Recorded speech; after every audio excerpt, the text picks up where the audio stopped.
जय श्री कृष्णा। आप सभी का हमारे YouTube चैनल पर बहुत बहुत स्वागत है। आज मैं आप सभी को बच पारस की कथा सुनाऊंगी और बताऊंगी कि इस व्रत का महत्व क्या होता है। हिंदू पंचांग के अनुसार बच पारस का व्रत भाद्रपद महीने के कृष्ण पक्ष की द्वादशी को किया जाता है। इस दिन महिलाएं अपनी संतान की लंबी आयु और खुशहाल जीवन के लिए व्रत रखती हैं। इसे गोवत्स द्वादशी के नाम से भी जाना जाता है। इस व्रत में उन महिलाओं के लिए भी खास होता है जो संतान प्राप्ति की इच्छा रखती हैं। गोवत्स द्वादशी या बच पारस के दिन गाय और बछड़े की पूजा की जाती है।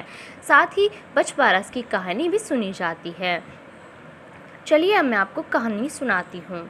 एक साहूकार था जिसके 7 बेटे थे। एक बार साहूकार ने एक तालाब बनवाया, लेकिन 12 वर्षों तक भी वह तालाब नहीं भर सका। इससे परेशान होकर साहूकार कुछ विद्वान पंडितों के पास गया और उनसे पूछा कि इतने दिन हो गए लेकिन मेरा तालाब क्यों नहीं भरता है। तब पंडितों ने कहा कि तुम्हें तुम्हारे बड़े बेटे या बड़े पोते की बलि देनी होगी, तभी यह तालाब भरेगा। साहूकार ने पंडित की बात मानकर अपनी बड़ी बहू को पीहर भेज दिया। साहूकार की बड़ी बहू हमेशा बच पारस का व्रत करती थी। बड़ी बहू के पीहर जाने के बाद साहूकार ने अपने बड़े पोते की बलि चढ़ा दी। तब घनघोर मेघ बरसने लगे और तालाब भर गया।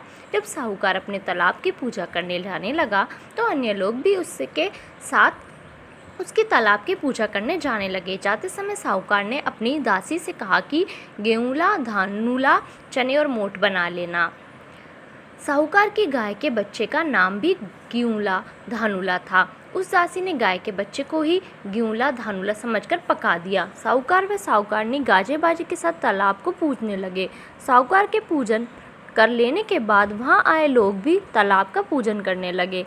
उसी समय जिस पोते की बलि दी गई थी वह वहां गोबर में लिपटा हुआ मिला और आकर कहने लगा कि मैं भी तालाब में कूदूंगा। उस बच्चे को देखकर साहूकार ने कहा कि मैंने तो इसकी बलि दे दी थी जिससे ही ये तालाब भरा था, लेकिन गाय माता ने हमारी लाज रख ली और हमें हमारा पोता वापस लौटा दिया। अपने बेटे को वापस देकर बहू भी खुशी हो गई। तब साहूकार दौड़ा दौड़ा घर वापस आया और दासी से कहने लगा कि गाय का बच्चा कहाँ है। तब दासी बोली कि आपने गेहूँला धनुला को पकाने के लिए कहा था तो मैंने उसे पका लिया।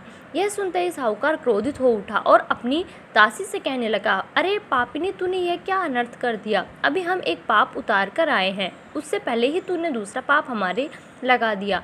साहूकार अपना सिर पकड़कर बैठ गया। साहूकार और साहूकारनी सोचने लगे कि अब गाय आएगी तो उसका क्या जवाब देंगे। साहूकार ने एक हांडी में गाय के बच्चे को डालकर गड्ढे में दबा दिया। जब शाम को जंगल से गाय वापस घर आई तो अपने बच्चे को ना पाकर चिल्लाने लगी और गड्ढे में दबी हुई हंडिया को खोदने लगी। जब गाय ने हांडी को खोदकर निकाला तो उसमें बछड़ा निकल आया। जब साहूकार को पता चला तो वह भी बछड़े को देखने के लिए गया तो उसने देखा कि बछड़ा तो अपनी माँ यानी गाय का दूध पीने में व्यस्त था। तब साहूकार ने पूरे गांव में ढिंडोरा पिटवाया कि सभी स्त्रियों को बच पारस का व्रत करना चाहिए। हे बच पारस माता, जैसे साहूकार की बहू को दिया वैसे हम सबको देना।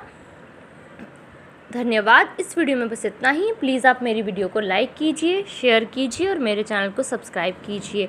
कमेंट सेक्शन में जय श्री कृष्णा ज़रूर लिख दीजिए और बेल आइकन दबा लीजिए, जैसे आगे आने वाली वीडियोस की नोटिफिकेशन आपको मिलती रहे।